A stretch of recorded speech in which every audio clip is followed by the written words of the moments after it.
어떤 대통령도 할 수 없는 일인데 감히 제가 어떻게 그런 말을 한다는 것입니까? 이치에 닿지 않는 말을 가지고 사람을 이렇게 몰약해서는 안 됩니다.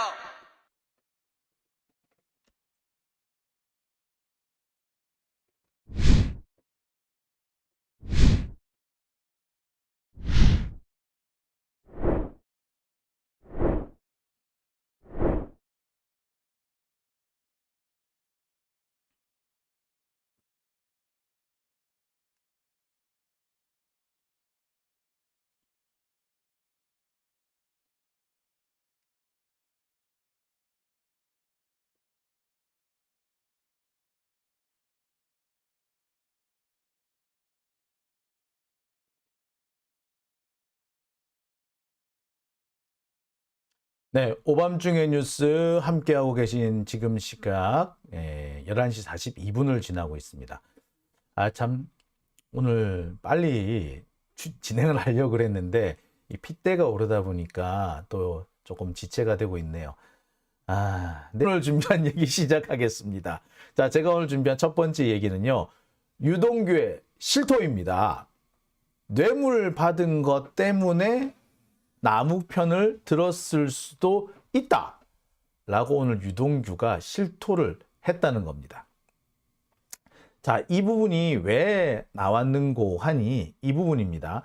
유동규가 그동안에 뭐 진술이라든지 뭐 증거라든지 이런 것들을 가만히 살펴보면은 이 남욱 편을 들기 위해서 이재명 대표, 당시 이재명 성남시장하고 정면으로 대결하는 힘대결하는 그런 양상까지도 있었다라고 제가 말씀을 드렸잖아요. 그래서 이재명 당시 성남시장이 해외 출장을 나갔는데 그 틈을 타서 언론 인터뷰를 한다든지 그래가지고 시장이 생각하고 있는 지침과는 정반대 얘기를 해버린다든지 또는 그 최윤길 그 당시 그 새누리당 국회의원을 새누리당 그 시의원을 만나가지고 자기가 맞게 협상을 한다든지 또는 남욱이나 김만배 같은 이런 그 업자들, 대장동 업자들을 만나가지고 걱정하지 마라, 내가 다 해주겠다라고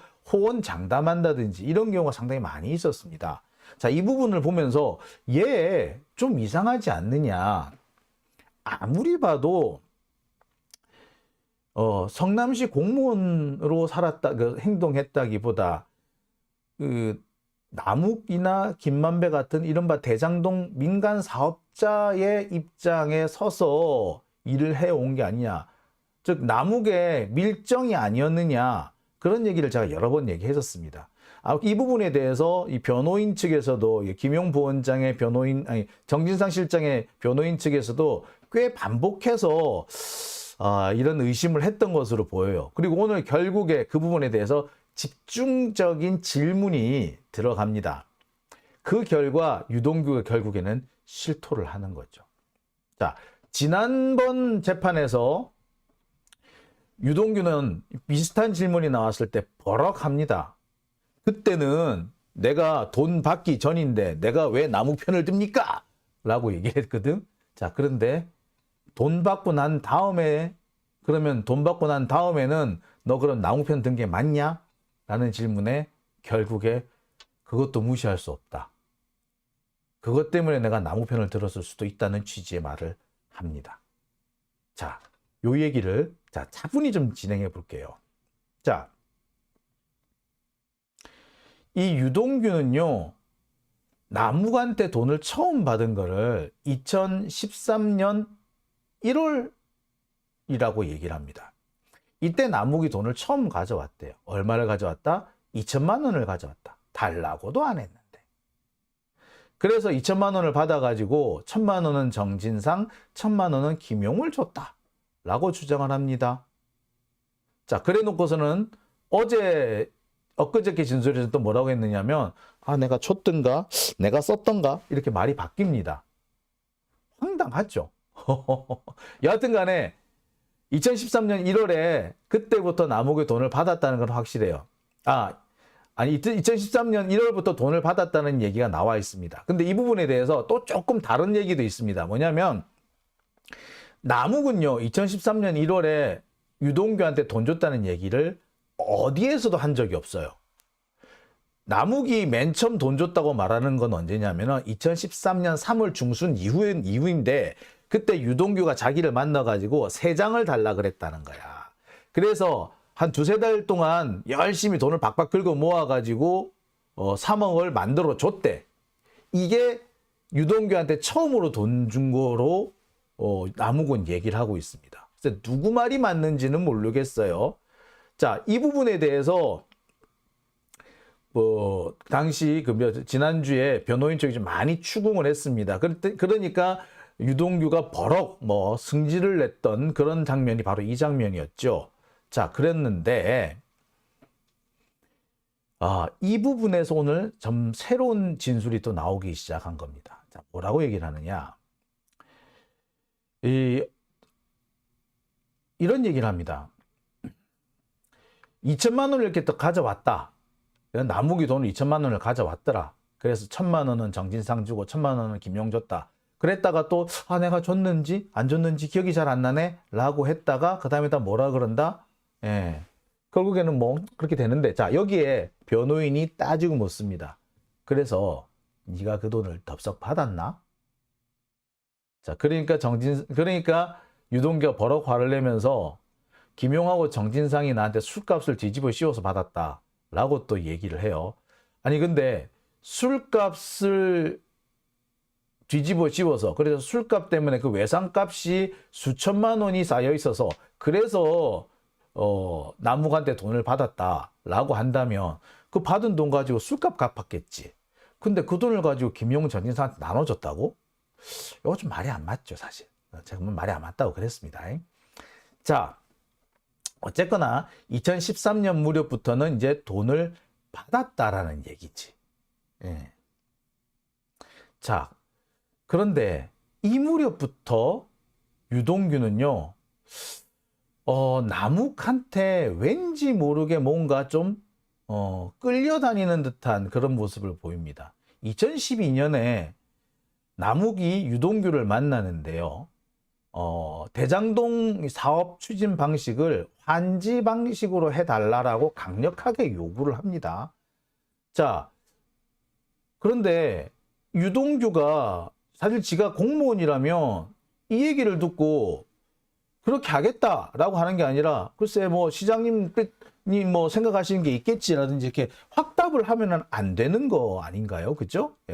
원칙적으로 업자야 이렇게 요구를 할 수 있지만 이 업자의 요구를 들었을 때 이 공무원이 그대로 그래 그렇게 해줄게 라고 이렇게 확답을 한다든지 선선하게 오케이 이렇게 말할 수는 없는 거잖아요. 근데 이 당시에 유동규는 뭐라고 얘기하느냐? 그렇게 할게 라고 얘기를 합니다. 이 부분에 대해서 그래 좋아 그러면 이 승인은 받았나? 이재명 당시 성남시장한테 승인 받았어? 혹시 보고는 했어? 라고 하는데 이 부분에 대해서 뭐라고 얘기를 하느냐? 받았나? 안 받았나? 이런 거예요. 처음에는 보고했다. 보고하고 했지. 내가 설마 그걸 어떻게 내 마음대로 하겠냐? 라고 하다가 조금 있다가는 아니 차후에 승인을 받은 것 같다. 라고 하더니 결국 나중에는 기억나지 않는다가 돼요. 근데 제가 늘 말씀드립니다만 유동규가 남욱을 만난 2012년경에는 이재명 당시 성남시장은 확고한 원칙을 갖고 있었습니다. 대장동 개발은 공영 개발, 그 다음에 수용 방식의 개발, 결합 방식의 개발. 이대로 한다라는 게 있었어요. 여기서 불가능하게 된 건 이 공영 개발이죠. 공영 개발이 되려면은 성남시가 지방채를 발행을 해야 되는데 이 지방채 발행을 당시 새누리당이 죽어라고 반대를 한 거예요. 결국에 어쩔 수 없이 민영 공동개발 합작 방식으로 바뀌게 된 겁니다. 이 부분만 바뀌었지 나머지는 그대로 관철이 돼요. 자, 어쨌거나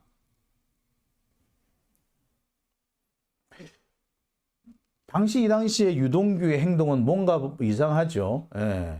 시장의 생각, 그 성남시의 생각과는 전혀 다른 방식으로 지 멋대로 업자들을 만나고 지 멋대로 업자들한테 약속하고 호언장담하는 그런 상황인 겁니다. 그죠? 심지어는 지 마음대로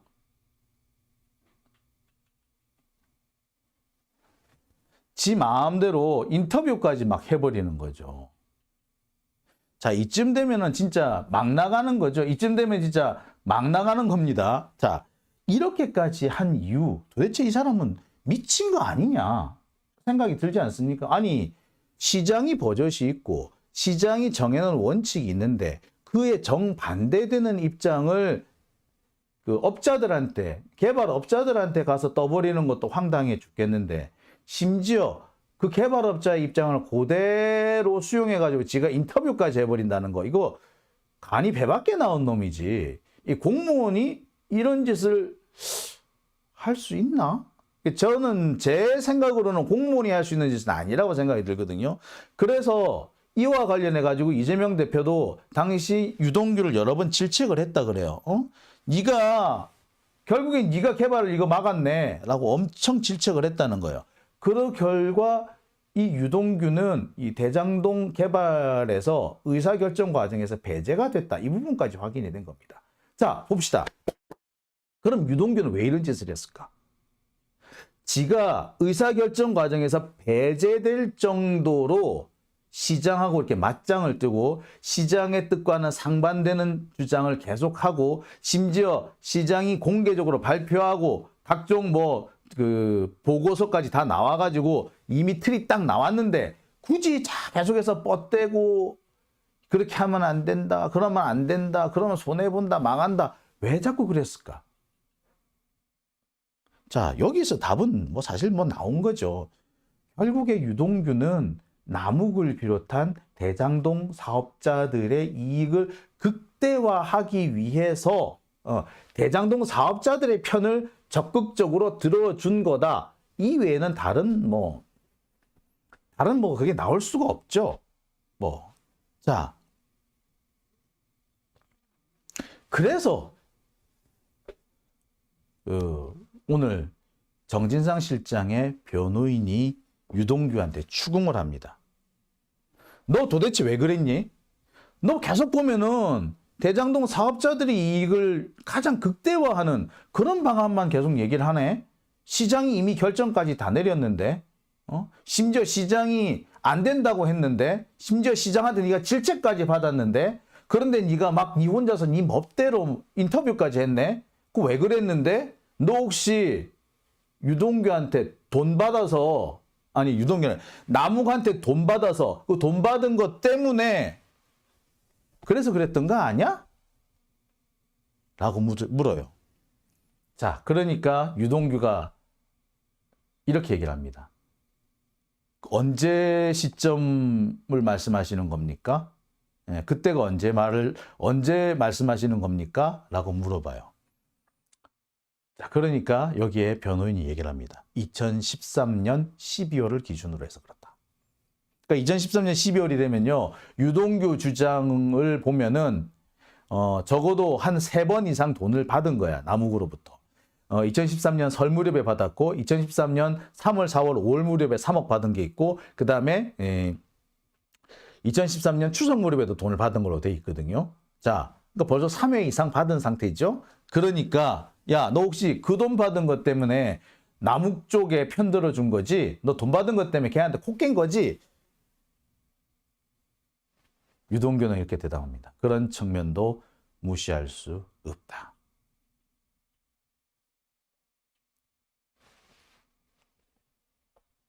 결국에 유동규가 이 대장동 사업자들로부터 받은 돈은 자신의 이익을 위해서 챙겼을 뿐 다른 사람한테 과연 줬는지 의심스러운 대목이 나오는 거죠. 청탁을 할 수 있었는지 의심이 되는 부분이 되는 거죠. 자기는 김용, 정진상 등과 함께 이재명의 이익을 위해서 대장동 사업을 추진을 했고 그래서 400억씩 만들었다. 정진상이 나한테 와가지고 돈 만들어 보자 막 이렇게 얘기를 했다는 둥 그렇게 했는데 그게 다 말짱 거짓말이었다라는 게 되는 겁니다. 즉 대장동 사업에서 유동규가 돈을 만들었을 수도 있고 돈을 받았을 수도 있는데 결국 그거는 지가 먹은 거였다라는 것이 여기서 거의 거의 결말이 나는 거죠. 이렇게 되면. 자, 스스로 인정을 한 겁니다. 너 돈 받고 돈 받은 것 때문에 걔들 편든 거지? 그런 측면도 있지요. 라고 얘기를 한 겁니다. 자, 그러니까 결국에 정리를 하면은 그런 거죠. 유동규는요, 대장동 사업자들과 손을 잡고 유동규가 업자들과 함께 일을 했다. 유동규는 업자들과 업자들의 이익을 위해서 활동을 한 거다라고 볼 수가 있는 겁니다. 참 그렇죠.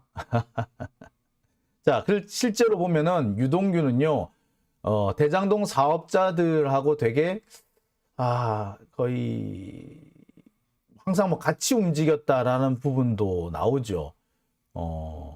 그리고 대장동 사업자들한테, 민간 사업자들 앞에서 자신이 엄청나게 실력자인 것처럼, 자신이 이 성남시 실력자인 것처럼 큰 소리를 치기도 합니다. 그래서 뭐 여러 가지 부분에서 큰 소리를 치면서 자기가 이 대장동 사업은 내가 꽉 잡고 있다. 그리고 내가 원하는 대로 다 끌고 갈 수 있고, 내가 원하는 대로가 진행이 안 되면 내가 시장한테 항의를 할 수도 있고 따질 수도 있고 뭐 그렇다, 이런 식으로까지 얘기를 해줘. 그러면서 얘기하는 게 이 부분입니다. 2012년인가요? 13년인가요? 이재명 시장이 이 대장동 개발은 이 한국판 비버리 힐스로 개발하겠다, 뭐 이런 식으로 이렇게 크게 큰 틀을 발표를 해요. 근데 이 한국판 비버리 힐스가 되면은 개인주택, 이렇게 소규모 단독주택 단지가 되는 거잖아요. 그러면은 이게 건설업자들한테는 별로 그닥 이익이 안 생기는 겁니다. 그러니까 이렇게 추진하겠다 그러니까 이 대장동 사업자들은 얼마나 놀랬겠어. 그죠? 그래서 동규야 이거 어찌 된 일이고 뭐 했겠죠. 그럴 때 이 유동규가 뭐라고 얘들한테, 그 대장동 사업자들한테 얘기를 하느냐? 걱정하지 말라고. 내가 시장님한테 가서 뭐라 그랬다고. 왜 그렇게 발표하셨냐고. 내가 뭐라 그랬다고. 그랬더니 시장님이 안 그래도 내가 그것 때문에 욕 많이 먹고 있는데 그러면 네가 알아서 해라 라고 나한테 전권을 줬다 라는 식으로 얘기를 합니다. 그러니까 이 부분은 뭘 말하는 겁니까? 이 유동규는 뻥까지 쳐가면서 이 대장동 사업자들과 함께 유대관계를 이어가려고 계속 했었다는 거죠. 왜 그랬을까? 뻔한 거지. 받은 돈이 있으니까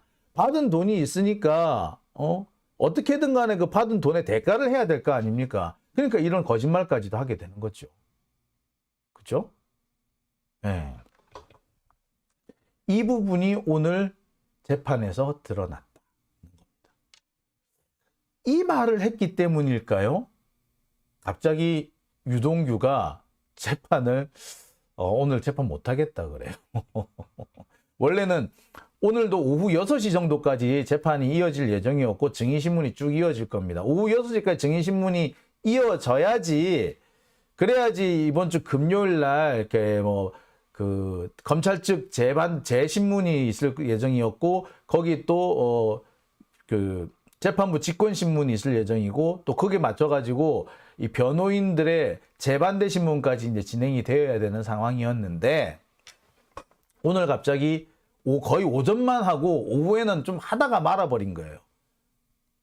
그래서 거의 뭐 재판이 진행이 안 되다시피 했어요.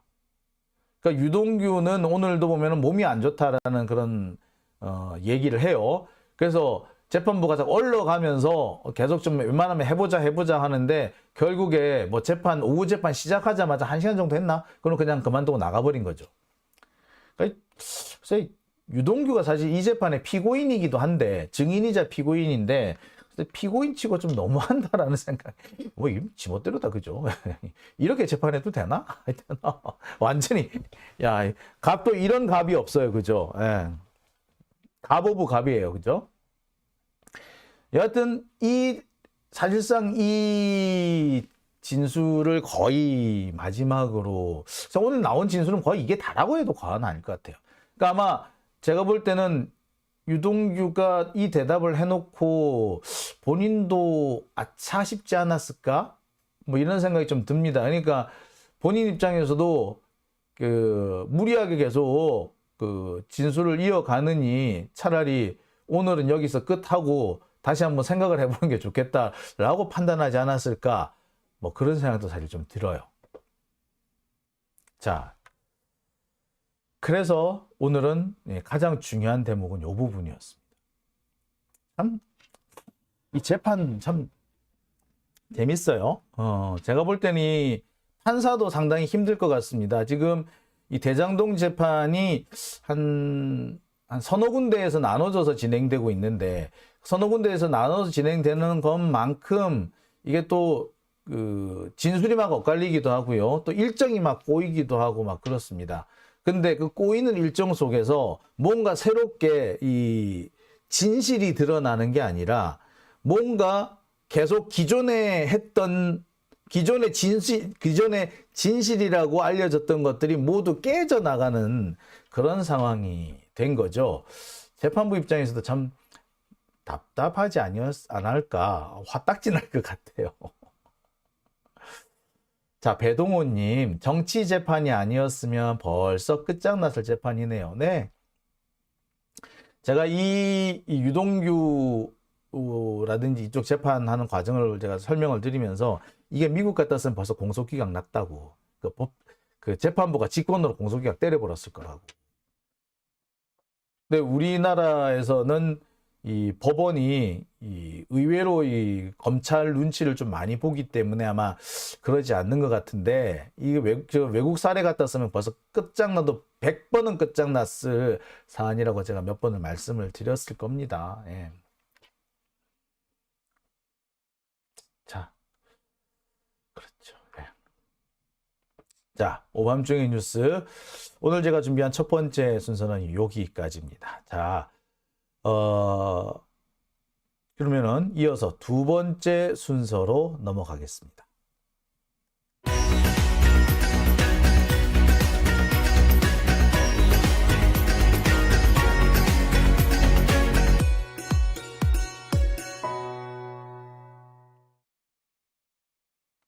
네, 오밤중의 뉴스 함께하고 계신 지금